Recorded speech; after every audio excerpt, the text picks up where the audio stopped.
ਜਿਹੜਾ snap programme ਆ ਕਹਿੰਦੇ ਮਿਲੀਅਨਸ ਆਫ ਅਮਰੀਕਨਸ ਲੂਜ਼ ਕਰ ਜਾਊਗੇ ਇਹਨਾਂ ਬੈਨੀਫਿਟਸ ਨੂੰ may be more than 3 million ਕਿਉਂਕਿ ਨਵੀਆਂ ਕੰਡੀਸ਼ਨਸ ਆ ਰਹੀਆਂ ਹੈਗੀਆਂ 42 ਮਿਲੀਅਨ ਅਮਰੀਕਨਸ ਇਸ ਟਾਈਮ ਲੋ ਇਨਕਮ ਫੈਮਲੀਜ਼ ਦੇ ਜੋ ਹੈਗੇ ਉਹ SNAP supplemental nutrition assistance program ਦੇ ਉੱਤੇ ਡਿਪੈਂਡੈਂਟ ਹੈਗੇ ਆ ਕਾਂਗਰੈਸ਼ਨਲ ਬਜਟ ਦੇ ਮੁਤਾਬਕ ਇਹ ਕਿਹਾ ਗਿਆ ਹੈ ਵੀ 3 ਮਿਲੀਅਨ ਅਮਰੀਕਨਸ ਲੂਜ਼ ਕਰ ਜਾਣਗੇ assistance with in next 5 years ਨਵੀਆਂ ਰਿਕੁਆਇਰਮੈਂਟਸ ਲਾਈਆਂ ਗਈਆਂ ਹੈਗੀਆਂ ਆ ਤੇ ਵਰਕ ਰਿਕੁਆਇਰਮੈਂਟ ਰਹੀਆਂ ਗਈਆਂ ਜਿਹਦੇ ਵਿੱਚ ਏਜ 54 ਤੋਂ ਵਧਾ ਕੇ 64 ਕਰ ਦਿੱਤੀ ਗਈ ਹੈਗੀ ਆ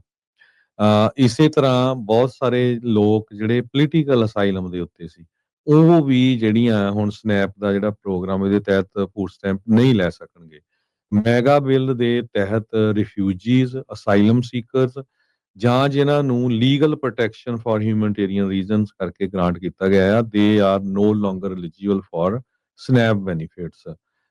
ਇਹ ਜੋ ਵਾਈਟ ਹਾਊਸ ਵੱਲੋਂ ਸਟੇਟਮੈਂਟ ਆ ਇਹ ਜਾਰੀ ਕੀਤੀ ਗਈ ਹੈਗੀ ਆ ਡਿਪਾਰਟਮੈਂਟ ਆਫ ਹੈਲਥ ਤੇ ਹਿਊਮਨ ਸਰਵਿਸਿਜ਼ ਨੇ ਦੱਸਿਆ ਇਰਾਕੀ ਤੇ ਅਫਗਾਨ ਵਾਲੇ ਜਿਹੜੇ ਸਪੈਸ਼ਲ ਇਮੀਗ੍ਰੈਂਟ ਵੀਜ਼ਾ ਹੋਲਡਰਸ ਆ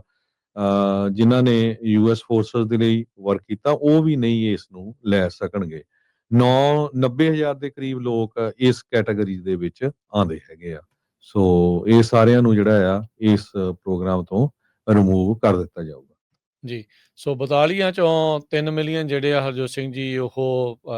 ਜਿਹੜੇ ਚੇਂਜ ਹੋ ਰਹੇ ਆ ਮੈਗਾ ਬਿੱਲ ਜਿਹੜਾ ਹੋਇਆ ਆ ਵਰਕ ਰਿਕੁਆਇਰਮੈਂਟ ਜਿੱਦਾਂ ਦੱਸਿਆ ਸੀ ਤੁਹਾਨੂੰ ਵੀ 54 ਤੋਂ 64 ਸਾਲ ਦੀ ਉਮਰ ਵਾਲਿਆਂ ਦੇ ਲਈ able body adults without dependent ਜਿਹੜੇ ਆ ਉਹਨਾਂ ਦੇ ਵਿੱਚ ਵੀ ਜਿਹੜੀਆਂ ਨਵੀਆਂ ਵਰਕ ਰਿਕੁਆਇਰਮੈਂਟ ਜਿਹੜੀਆਂ ਉਹ ਚੇਂਜ ਆਈਆਂ ਆ ਸੋ ਸਨੈਪ ਪ੍ਰੋਗਰਾਮ ਦੁਬਾਰਾ ਮੁੜ ਚਾਲੂ ਤਾਂ ਹੋ ਗਿਆ ਆ ਸਰਕਾਰ ਚਾਲੂ ਹੋਣ ਦੇ ਨਾਲ ਪਰ ਜਿਹੜੇ ਜਿੱਦਾਂ ਦੱਸ ਰਿਹਾ ਵੀ 3 ਮਿਲੀਅਨ ਤੋਂ ਵੱਧ ਅਮਰੀਕਨਸ ਆ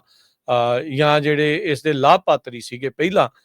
ਉਹਨਾਂ ਦੇ ਜਿਹੜੇ ਲਾਭ ਆ ਉਹ ਆਉਂਦੇ ਸਾਲਾਂ ਦੇ ਵਿੱਚ ਸਮਾਪਤ ਜਿਹੜੇ ਉਹ ਹੋ ਜਾਣਗੇ ਉਹ ਇਸ ਪ੍ਰੋਗਰਾਮ ਤੋਂ ਇਵੈਂਚੁਅਲੀ ਜਿਹੜੇ ਉਹ ਬਾਹਰ ਹੋ ਜਾਣਗੇ ਜਿਹੜਾ ਸਨੈਪ ਪ੍ਰੋਗਰਾਮ ਆ ਕਹਿੰਦੇ ਮਿਲੀਅਨਸ ਆਫ ਅਮਰੀਕਨਸ ਲੂਜ਼ ਕਰ ਜਾਊਗੇ ਇਹਨਾਂ ਬੈਨੀਫਿਟਸ ਨੂੰ may be more than 3 million ਕਿਉਂਕਿ ਨਵੀਆਂ ਕੰਡੀਸ਼ਨਸ ਆ ਰਹੀਆਂ ਹੈਗੀਆਂ 42 ਮਿਲੀਅਨ ਅਮਰੀਕਨਸ ਇਸ ਟਾਈਮ ਲੋ ਇਨਕਮ ਫੈਮਲੀਜ਼ ਦੇ ਜੋ ਹੈਗੇ ਉਹ SNAP supplemental nutrition assistance program ਦੇ ਉੱਤੇ ਡਿਪੈਂਡੈਂਟ ਹੈਗੇ ਆ ਕਾਂਗਰੈਸ਼ਨਲ ਬਜਟ ਦੇ ਮੁਤਾਬਕ ਇਹ ਕਿਹਾ ਗਿਆ ਹੈ ਵੀ 3 ਮਿਲੀਅਨ ਅਮਰੀਕਨਸ ਲੂਜ਼ ਕਰ ਜਾਣਗੇ assistance with in next 5 years ਨਵੀਆਂ ਰਿਕੁਆਇਰਮੈਂਟਸ ਲਾਈਆਂ ਗਈਆਂ ਹੈਗੀਆਂ ਆ ਤੇ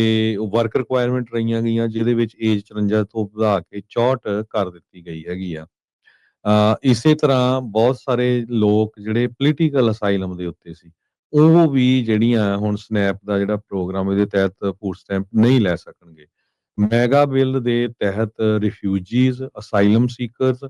ਜਾਂ ਜਿਨ੍ਹਾਂ ਨੂੰ legal protection for humanitarian reasons ਕਰਕੇ ਗ੍ਰਾਂਟ ਕੀਤਾ ਗਿਆ ਆ they are no longer eligible for SNAP benefits ਇਹ ਜੋ ਵਾਈਟ ਹਾਊਸ ਵੱਲੋਂ ਸਟੇਟਮੈਂਟ ਆ ਇਹ ਜਾਰੀ ਕੀਤੀ ਗਈ ਹੈਗੀ ਆ ਡਿਪਾਰਟਮੈਂਟ ਆਫ ਹੈਲਥ ਤੇ ਹਿਊਮਨ ਸਰਵਿਸਿਜ਼ ਨੇ ਦੱਸਿਆ ਇਰਾਕੀ ਤੇ ਅਫਗਾਨ ਵਾਲੇ ਜਿਹੜੇ ਸਪੈਸ਼ਲ ਇਮੀਗ੍ਰੈਂਟ ਵੀਜ਼ਾ ਹੋਲਡਰਸ ਆ ਜਿਨ੍ਹਾਂ ਨੇ ਯੂਐਸ ਫੋਰਸਸ ਦੇ ਲਈ ਵਰਕ ਕੀਤਾ ਉਹ ਵੀ ਨਹੀਂ ਇਸ ਨੂੰ ਲੈ ਸਕਣਗੇ 90,000 ਦੇ ਕਰੀਬ ਲੋਕ ਇਸ ਕੈਟਾਗਰੀ ਦੇ ਵਿੱਚ ਆਉਂਦੇ ਹੈਗੇ ਆ ਸੋ ਇਹ ਸਾਰਿਆਂ ਨੂੰ ਜਿਹੜਾ ਆ ਇਸ ਪ੍ਰੋਗਰਾਮ ਤੋਂ ਰਿਮੂਵ ਕਰ ਦਿੱਤਾ ਜਾਊਗਾ ਜੀ ਸੋ 42 ਚੋਂ 3 ਮਿਲੀਅਨ ਜਿਹੜੇ ਆ ਹਰਜੋਤ ਸਿੰਘ ਜੀ ਉਹ